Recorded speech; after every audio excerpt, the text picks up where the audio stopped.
नमस्कार। दिन भर की हाइलाइट्स जानने के लिए सुनते रहिए सुजस आवाज राजस्थान।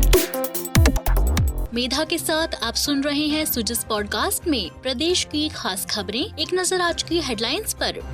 मुख्यमंत्री भजनलाल शर्मा ने कोटा ग्रीनफील्ड एयरपोर्ट को लेकर भारतीय हवाई अड्डों के साथ MOU कार्यक्रम में की शिरकत। मुख्यमंत्री भजनलाल शर्मा का विकासोन्मुख बजट 2024-25 के लिए विभिन्न विधानसभा क्षेत्रों के प्रतिनिधि मंडल ने जताया आभार। और मुख्यमंत्री कल करेंगे एक वृक्ष गौ मां के नाम सघन वृक्षारोपण अभियान की शुरुआत। प्रदेश में 25 लाख पौधे लगाने का लक्ष्य। और विधानसभा में रहा सवाल जवाब का दौर जारी। और अब सुनिए खबरें विस्तार से। मुख्यमंत्री भजनलाल शर्मा ने कहा कि आमजन को अत्याधुनिक हवाई सुविधा उपलब्ध कराने के क्रम में कोटा ग्रीनफील्ड एयरपोर्ट मील का पत्थर साबित होगा। इसके निर्माण से प्रदेश में न केवल पर्यटन को गति मिलेगी बल्कि शिक्षा और व्यापारिक गतिविधियों में भी इजाफा होगा। उन्होंने कहा कि विकसित राजस्थान के लक्ष्य की प्राप्ति में विमानन क्षेत्र का विकास अहम है। श्री शर्मा आज मुख्यमंत्री कार्यालय में कोटा ग्रीनफील्ड एयरपोर्ट के विकास को लेकर भारतीय विमानपत्तन प्राधिकरण, नगरीय विकास विभाग और नागरिक उड्डयन विभाग के मध्य हुए त्रिपक्षीय MOU पर आयोजित बैठक की अध्यक्षता कर रहे थे। उन्होंने कहा कि प्रदेश में जिस गति से सड़क और रेल मार्ग का विस्तार हो रहा है, उसी स्केल पर हवाई क्षेत्र पर फोकस किया जा रहा है। मुख्यमंत्री ने कहा कि शिक्षा और उद्योगों की नगरी कोटा में ग्रीनफील्ड एयरपोर्ट के निर्माण से हाड़ौती अंचल के लाखों निवासियों को हवाई सुविधा उपलब्ध हो सकेगी। हमारी सरकार के संकल्प की सिद्धि में किसी भी प्रकार की कमी नहीं आएगी। उन्होंने कहा कि जयपुर एयरपोर्ट के टर्मिनल की क्षमता का भी विस्तार किया जा रहा है। वर्तमान में इसकी क्षमता 50 लाख यात्री प्रति वर्ष है, जो विस्तार के बाद बढ़कर 70 लाख प्रति वर्ष हो जाएगी। उन्होंने भारतीय विमानपत्तन प्राधिकरण के अध्यक्ष से आग्रह किया कि जयपुर एयरपोर्ट पर नए स्टेट टर्मिनल के लिए शीघ्र कार्य शुरू करें। मुख्यमंत्री ने कहा कि राज्य सरकार उदयपुर हवाई अड्डे के विकास और विस्तार पर उत्तरलाई बाड़मेर हवाई अड्डे पर स्थायी सिविल एनक्लेव और अप्रोच रोड के लिए निःशुल्क भूमि उपलब्ध करवाएगी। मुख्यमंत्री भजनलाल शर्मा का विकासोन्मुख बजट 2024-25 के लिए विभिन्न विकास कार्यों की सौगात देने के लिए कई विधानसभा क्षेत्रों के प्रतिनिधि मंडल ने मुख्यमंत्री आवास पर पहुंचकर मुख्यमंत्री से मुलाकात की और उनका आभार जताया। इसकी जानकारी देते हुए मुख्यमंत्री ने सोशल मीडिया संदेश पर लिखा, विकास, सेवा, सुशासन हमारी प्रमुख प्राथमिकता। प्रदेश के विकास उन्मुख बजट 2024-25 के अंतर्गत विधानसभा क्षेत्र पाली को दुग्ध पाउडर प्लांट सहित विभिन्न विकास कार्यों की सौगात मिलने के उपरांत कैबिनेट मंत्री जोराराम कुमावत के नेतृत्व में पाली से पधारे प्रतिनिधि मंडल ने इन अनुदानों हेतु प्रदेश सरकार का आभार व्यक्त किया, जिसके लिए आप सभी का अभिनंदन प्रकट करता हूँ। आपनों अग्रणी राजस्थान के विजन के अनुरूप हमारी सरकार प्रदेश के प्रत्येक क्षेत्र के बहुआयामी विकास हेतु पूर्णतः संकल्प है। सर्वजन हिताय सर्वजन सुखाय के ध्येय पद पर अग्रसर। राजस्थान के सर्वांगीण विकास को समर्पित प्रदेश के लोक कल्याणकारी बजट 2024-25 के अंतर्गत विधानसभा क्षेत्र लालसोट के लिए महत्वपूर्ण विकास कार्यों के प्रस्तावित होने के उपरांत आज मुख्यमंत्री आवास पर विधानसभा लालसोट के विधायक श्री रामविलास मीणा जी के नेतृत्व में विधानसभा क्षेत्र की देवतुल्य जनता जनार्दन ने इन अनुदानों हेतु प्रदेश सरकार का आभार व्यक्त किया, जिसके लिए आप सभी का अभिनंदन प्रकट करता हूँ। हमारी सरकार प्रदेश के प्रत्येक क्षेत्र के चहुमुखी विकास के लिए पूर्णतः प्रतिबद्ध है। प्रदेश के विकासोन्मुख बजट 2024-25 के अंतर्गत सूरसागर विधानसभा क्षेत्र को विभिन्न विकास कार्यों की सौगात मिलने के उपरांत विधायक श्री देवेंद्र जोशी के नेतृत्व में पधारे प्रतिनिधि मंडल ने इन अनुदानों हेतु प्रदेश सरकार का आभार व्यक्त किया, जिसके लिए आप सभी का अभिनंदन प्रकट करता हूँ। आपनों अग्रणी राजस्थान के विजन के अनुरूप हमारी सरकार प्रदेश के प्रत्येक क्षेत्र के बहुआयामी विकास के लिए संकल्पित है।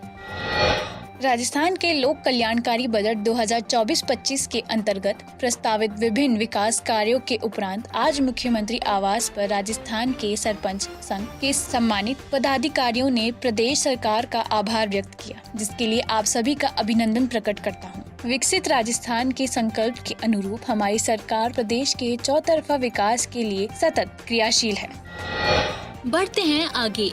मुख्यमंत्री भजनलाल शर्मा की अध्यक्षता में मिशन वन रक्षण 2024 के तहत एक वृक्ष गौ मां के नाम सघन वृक्षारोपण अभियान की शुरुआत हिंगोनिया गो पुनर्वास केंद्र में शनिवार सुबह 10 बजे होगी। मुख्यमंत्री हिंगोनिया गौशाला परिसर में पौधरोपण अभियान की शुरुआत करेंगे। ये अभियान गोपालन, पशुपालन, डेयरी, मत्स्य और देवस्थान विभाग के संयुक्त तत्वाधान में चलाया जा रहा है। इस कार्यक्रम में गौशाला क्षेत्र में 5501 पौधे लगाए जाएंगे। कार्यक्रम में पशुपालन, गोपालन, डेयरी और देवस्थान मंत्री जोराराम कुमावत और पशुपालन, गोपालन, मत्स्य और गृह राज्य मंत्री जवाहर सिंह बेडम भी उपस्थित रहेंगे। विभागों द्वारा मिशन वन रक्षण 2024 के अंतर्गत संपूर्ण प्रदेश में 25 लाख पौधे लगाने का लक्ष्य रखा गया है। प्रदेश में यह अभियान स्वयंसेवी संस्थान द इंडियन फाउंडेशन के सहयोग से चलाया जाएगा।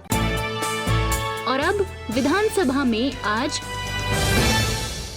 वन राज्य मंत्री संजय शर्मा ने आज विधानसभा में कहा कि बहरोड विधानसभा क्षेत्र के वन क्षेत्रों में आगजनी की घटनाओं में वन विभाग के अधिकारियों द्वारा घटना के समय नहीं पहुंचने की शिकायत की जांच कराई जाएगी। उन्होंने जांच में दोषी पाए जाने वाले कार्मिकों के खिलाफ कार्रवाई किए जाने का आश्वासन दिया। वन राज्य मंत्री प्रश्नकाल के दौरान सदस्य द्वारा इस संबंध में पूछे गए पूरक प्रश्नों का जवाब दे रहे थे। बहरोड से आने वाले माननीय सदस्य ने विशेष रूप से अपनी विधानसभा के प्रति जो जागरूकता या चिंता व्यक्त करी है और विशेष रूप से फॉरेस्ट के क्षेत्र में आगजनी की घटना को लेकर के निश्चित रूप से ये दुखद है। जैसा आपने बताया यदि यह हुआ है कि ग्रामवासी वहां पहले पहुंचे और माननीय सदस्य वहां पहले पहुंच गए और फॉरेस्ट के कर्मचारी अधिकारी बाद में पहुंचे हैं तो निश्चित रूप से जांच कराई जाएगी। यदि कोई भी अधिकारी कर्मचारी इसमें दोषी पाया गया तो उसके खिलाफ कार्रवाई की जाएगी। परिवहन मंत्री डॉक्टर प्रेमचंद बैरवा ने विधानसभा में कहा कि सीकर में बस चलाने की मांग को दृष्टिगत रखते हुए परिवहन विभाग द्वारा बंद मार्गों पर पुनः बस का संचालन शुरू किया जाएगा। परिवहन मंत्री प्रश्नकाल के दौरान सदस्य द्वारा इस संबंध में पूछे गए पूरक प्रश्नों का जवाब दे रहे थे। उन्होंने बताया कि वर्ष 2019 से 2024 की अवधि में राजस्थान रोडवेज के सीकर डिपो द्वारा सीकर नावा अजमेर, सीकर रोहतक दिल्ली, सीकर लाडनू चूरू, सीकर लाडनू डीडवाना और सीकर फतेहपुर शाहपुरा डीडवाना मार्गों पर संचालन बंद कर दिया गया। सीकर नावा अजमेर ये वाली 2019 में बंद हुई है, कांग्रेस सरकार ने बंद करी थी। और सीकर रोड दिल्ली ये वाली भी 2020 में बंद की है। और सीकर लाडनू कोचारा चुरू ये भी 2020 को की है। और सीकर लाडनू डीडवाना ये भी जनवरी 2022 में बंद की है। हमने एक अभी 2024 में बंद की है जो यात्री भार कम होने की वजह से निश्चित रूप से अगर मान्य सदस्य वहाँ पर उनकी मंशा है और यात्री भार की संभावना है तो निश्चित रूप से आपके ये बस और वो भी नई बस चलाई जाएगी आपकी। ऊर्जा राज्य मंत्री स्वतंत्र प्रभार हीरालाल नागर ने कहा कि अंगदान बड़े पुण्य का काम है। इसके माध्यम से जरूरतमंद व्यक्ति को नया जीवन दिया जा सकता है। राज्य सरकार प्रदेश में अंगदान को बढ़ावा दे रही है। श्री नागर आज अल्बर्ट हॉल पर राजस्थान रेड क्रॉस सोसाइटी की ओर से आयोजित अंगदान महादान रैली को संबोधित कर रहे थे। उन्होंने इस संवेदनशील विषय पर जन चेतना जागृत करने के उद्देश्य से रेड क्रॉस की पहल की सराहना की और कहा कि अंगदान को लेकर समाज में भ्रांतियों को दूर करने की आवश्यकता है। इस दिशा में रेड क्रॉस सहित अन्य सेवाभावी संगठन महत्वपूर्ण योगदान दे सकते हैं। राजस्थान सरकार का प्रयास, सही जानकारी हो आपके पास। राजस्थान सरकार के समाचारों, महत्वपूर्ण निर्णयों और सभी योजनाओं की सटीक और सही जानकारी आपको मिलती है सुजस ई बुलेटिन, सुजस वीडियो बुलेटिन और सुजस आवाज पॉडकास्ट के साथ। इसके लिए फॉलो करें हमारे YouTube channel DIPR Rajasthan official, Facebook page और X handle DIPR Rajasthan. Rajasthan सरकार से जुड़ी दिन भर की खबरों के लिए आप सुजस ऐप भी डाउनलोड कर सकते हैं। तो आज के बुलेटिन में इतना ही। कल फिर होगी आपसे मुलाकात। तब तक के लिए नमस्कार।